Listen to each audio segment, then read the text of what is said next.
తీసుకున్న story line చాలా చిన్నదైనా సరే టేకింగ్ ఇచ్చి పడేశాడు. అసలు స్వీట్ ఇచ్చి పడేసింది. వన్ ఉమెన్ షో ఇది.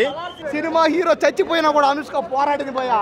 సెకండ్ హాఫ్ మాత్రం చించేశారండి అనుష్క. నరుకుల్లో బాలయ్యబాబు మించిపోయిందండి. ఒక మాస్ హీరో సినిమా చూస్తున్నట్టు అనిపిస్తుంది. సెకండ్ హాఫ్ అయితే మాత్రం సినిమా వన్ మ్యాన్ షో అంటారు కదా మనం సినిమా చూసిన తర్వాత. ఇది one women show.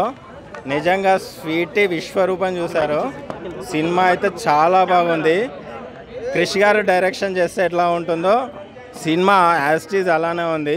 Interval bang, climax scenes అసలు ఎవర్ సీన్. అసలు అరుంధతి తర్వాత నెక్స్ట్ లెవెల్ పెర్ఫార్మెన్స్ స్వీటీలో చూసాము. అండ్ మోర్ ఓవర్ లాస్ట్లో ఒక సీన్ వస్తుంది, లిటరల్లీ గూస్ బంప్స్ అన్న. అసలు స్వీట్ ఇచ్చి పడేసింది. వన్ ఉమెన్ షో ఇది. ఖచ్చితంగా చూడొచ్చు. ఒక 2.5 hours పక్కా కమర్షియల్ మూవీ.